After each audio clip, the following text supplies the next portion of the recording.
저 임무 완수했습니다. 예쁜 꽃다발 전달했습니다.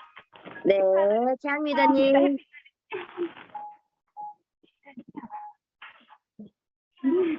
웃겨 있어요. 됐다. 얘봐. 됐다. 아, 네. 이거 들고. 아이고, 너무 부산했죠. 이렇게 이벤트가 준비되는지 정말 몰랐어요. 네, 네, 장미다님. 귀한 아, 스피치 네. 부탁드리겠습니다. 네. 감사합니다. 어떡해요. 가뜩이나 떨리는데. 너무너무 감사드립니다.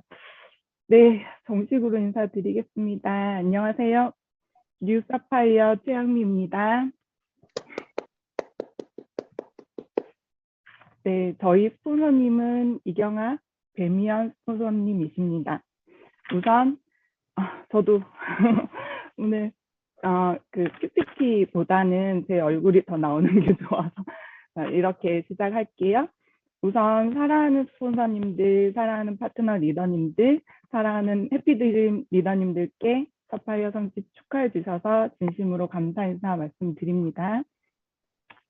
무더위 속에서 모두들 건강 안녕하신가요? 저는 올 회계연도 안에 추웠는지 더웠는지 또 모르는 한 해를 보내고 있습니다. 올 회계연도 저희 목표는 사파이어였고 어떻게 하면 이룰 수 있을까만 생각했습니다.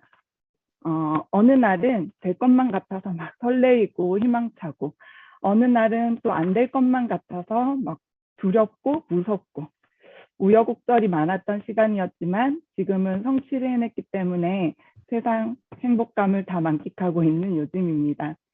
스폰서님께서 그러셨죠. 사파이어는 2인 삼각경기라고. 나 혼자만 성장이 아닌 함께라는 가치를 더욱더 깨달을 수 있게 한 사파이어 핀. 이제야 아메 사업의 진짜 묘미를 느끼고 이제부터 진짜 사업이구나라고 느끼고 있습니다. 사파이어를 도전하시는 스폰서님을 보며 열정받고 용기 얻어서 행동하였고 스폰서 사파이어 가는 길 뭐라도 도와준다고 십시일반 구매해 주신 파트너 리더님들께도 진짜 의리가 아니면 가능한 일인가? 그 정도로 느낄 정도로 아메이 사업의 특별함을 느낄 수 있었습니다. 다시 한번 고개 숙여 감사함을 표합니다. 네, 저희 성취 스피치는 여기까지고요. 이제부터는 저희 꿈 이야기를 해보려고 합니다. 꿈 이야기 전에 사실 아메이가 아니었으면 꿈을 꾸며 사는 일이 그것도 다 큰 성인이 그러기에는 쉽지 않았을 거예요. 사는 대로 꿈꿔왔기 때문에 저는 그런데 이 속에서 다들 아시는 김미주 스폰서님의 스토리를 듣게 됩니다. 그 유명한 친구 남편분의 스토리. 사실 여러 번 들을 때도 저는 그냥 그때마다 우리 신랑한테 맨즈팩 더 챙겨주고 남편 건강을 신경 쓰는 걸로 끝냈던 것 같아요. 그런데 어느 날 언제인지 모르겠어요. 그 스토리가 아이고 나의 예전 삶에 대비가 되면서 어떤 생각이 불현듯 나기 시작했습니다. 저는 저희 부모님께서는 장사를 30년 이상 하셨기 때문에 장사라는 단어는 저한테 지긋지긋한, 그래서 너무 지긋지긋해서 결혼할 때도 저는 소개받을 때 자영업은 무조건 배제. 자영업? 나는 소개 안 받아. 그랬고 지금의 신랑은 포스코 다닌다고 해서 그 직업 때문에 소개를 받아서 결혼까지 했는데 물론 직업만으로 결정한 건 아니고 사람 됨됨이가 좋아서 선택했습니다. 그런데 장사를 오랫동안 하신 이유가 있으시더라고요. 40년 전에 저희 아버지도 지금은 돌아가셨지만 포스코의 관리직으로 계셨대요. 몰랐어요, 저도. 근데 추운 겨울 어느 날 너무 추운 날씨여서 그 어머니께서 그 정성스럽게 탈실로 짜준 그 내의상화복을 입으시고 출근하셨어요. 그런데 공장 안이 너무 추우니까 그 직원분 한 분이 이게 이제 불을 피우셨어요. 근데 그때 드신 생각이 그 기름 한 방울만 떨어뜨리면 불이 이렇게 화르륵 나면서 이게 따뜻해질 거라고 생각을 하시고 기름을 떨어뜨리는 순간 공장 안이 엄청난 화재가 발생을 해요. 아버지는 가까스로 대피하셨는데 그 불을 내신 분은 화염 속에서 막 휘말리고 있으니까 아버지가 다시 들어가셔서 그분을 담요로 덮어서 살리시고 그 과정에서 아마 밀치는 과정이 있었나 봐요. 아마 정신이 없었겠죠. 근데 이제 그때 밀치고 나가신 바람에 저희 아빠 몸에 엄청난 불이 붙기 시작했어요.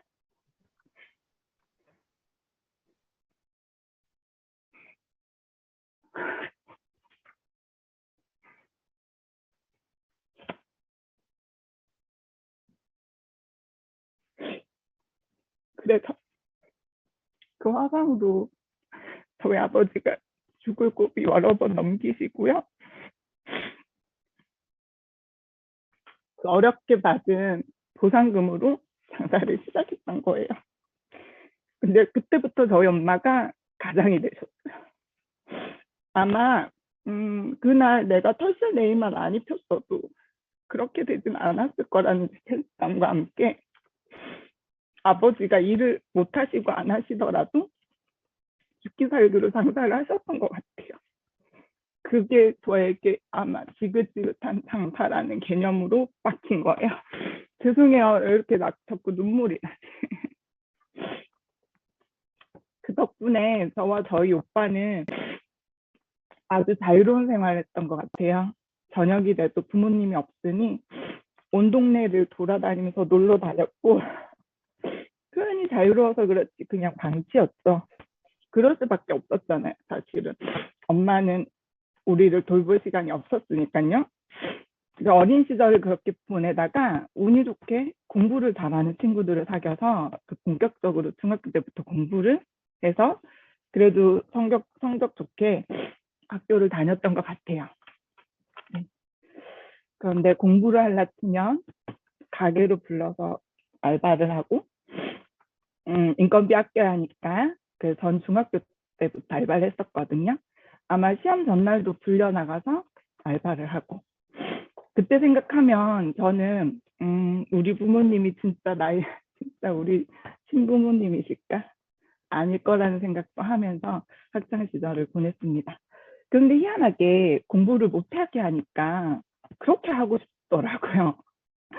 아메이도 그렇잖아요. 못하게 하면 막 오기로 하고 싶고 하라 그러면 안 하고 그 덕분에 전 밀도 있는 시간을 써서 좋은 성적으로 은행에도 취직했고 유아교육을 전공해서 어린이집 교사 지금의 원을 운영하고 있습니다. 환경에 비하면 정말 잘 컸죠.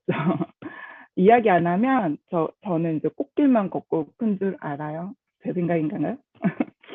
그런데 제가 부모가 돼서 보니 저희 부모님을 바라봤을 때 이제는 이해가 되더라고요. 마음이 너무 많이 아팠어요. 그리고 지금은 부모님 두 분 다 진짜 존경합니다. 지금의 전 아메이를 통해 과거를 돌아봤을 때 지금 생각해보면 그때 당시 저희 부모님께서 자산소득이 있었다면 엄마가 그렇게 힘들게 가장으로 일 안 하셔도 됐었을 것이며 어린 남매를 방치하지 않았을 거고 공부 좀 해보겠다는 어린 딸을 일시키지 않았을 것 같다는 생각이 듭니다. 그 모든 것이 가족 모두가 뜻하지 않았다는 거예요.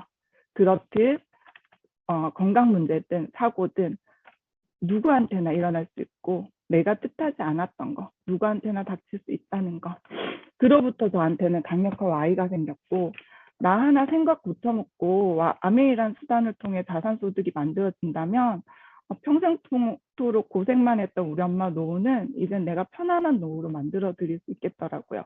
그리고 고생 많이 하는 우리 신랑 저 이제 포스코라는 그 위험한 직장에서 탈출시켜주고 싶다 이런 꿈이 생겼어요. 물론 뭐 일반 직장인들보다 돈을 많이 벌어오긴 하지만 저는 건강이든 사고든 둘 다 매일매일 저희 신랑이 출근할 때마다 불안하거든요. 불안감을 가지고 그랬는데 이제 그 꿈이 이루어지면 불안증이 없어질 거라는 생각이 듭니다. 그리고 내 보물들, 저는 아들이 둘이거든요. 우리 준이, 윤이에게 조금 더 여유롭고 너그러운 엄마가 되고 싶다는 꿈이 있습니다. 사실 바쁘니까 아이들한테 짜증나게 되고 돈이 없으니까 여유롭지 않잖아요. 스트레스 받고. 집안 청소, 빨래, 뭐 음식하는 거 하면 다 모두 가사 도움이 있으면 아이들에게 맡기고, 가사 도우미한테 맡기고 아이들한테 여유 있게 책 읽어주는 엄마 할 수 있잖아요. 남편이랑 싸우는 이유도 다 이런 이유 때문에 싸우잖아요. 그래서 지금은 본업과 아메이삽을 겸해서 하는지라 여유가 없지만 저는 최대한 빠른 시간에 제가 원하는 목표를 달성해서 아이들과 시간을 가져볼까 합니다. 그리고 가정 형편 때문에 원하는 꿈을 꿈꿔보지도 못하는 아이들로 키우기 싫어요. 왜냐하면 제가 그렇게 컸거든요. 매번 돈 없어 하는 집에서 큰 저는 하고 싶고 배우고 싶은 게 있어도 사실 말을 꺼내지 못했었어요. 그리고 나중에 성인이 되어서 진짜 원하고 하고 싶은 일을 해도 이게 돈벌이 수단으로 연계가 되니까 진짜 가장 지치고 하기 싫은 일이 되더라고요. 아이들이 꿈을 향해 내달리고 지키고 싶은 꿈을 응원하는 엄마가 되기 위해 오늘도 저는 목표를 향해 행동하고 있습니다. 제가 아메이라는 수단으로 제가 올곧게 일어선다면 어떤 풍파가 와도 내 가정을 지킬 수 있고 내 아이들을 지킬 수 있을 거라고 생각합니다. 저희 부모님이 정말 잘 살고 싶으셔서 열심히 사시다가 그런 사고가 난 거잖아요. 우리 가족이 모두 뜻했던 건 아니었거든요. 어디서든 이야기하지 않았던 저희 가정사를 꺼낸 이유는 저도 그랬듯 이 해피드림 리더님들 중 사업을 진행하시는 분들이나 지금 사업을 알아볼까 하시는 분들 중에 여러분께서 제 이야기를 듣고 조금이나마 도움이 된다면 너무 뿌듯할 것 같아서 준비를 했습니다. 요즘 제가 늘 즐겨 듣는 음원이 있습니다. 윤영미 스폰서님의 온전히 된 것처럼 행동해라. 수도 없이 듣고 또 듣고, 저는 저희 네트워크 상황으로는 도저히 사파이어가 완성이 어려울 것 같았는데 온전히 된 것처럼 믿고 싶었고, 파트너 리더님들과 로스 상담에서 목표에 자신이 없는 모습을 보면서 동그라미를 막 그려가며 이름도 없는 비워져 있는 그 동그라미 속에 동그라미만 계속 이렇게 색칠하는 거죠. 이름이 없으니까. 그런데 자꾸 눈물이 나는 거예요.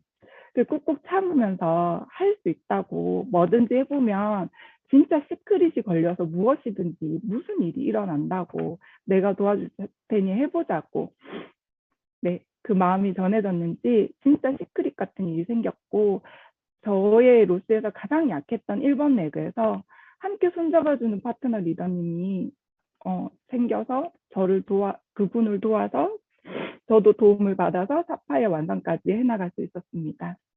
네트워크 상황으로만 봐서는 주저앉아 울고 싶었어요. 온전히 나를 믿고, 하지만 온전히 나는 나를 믿고 싶었고, 온전히 파트너 리더님들을 믿어주고 싶었습니다. 사파이어가 된 것처럼 행동하니까 기적 같은 일도 생겨서 지금의 성취가 있는 것 같습니다.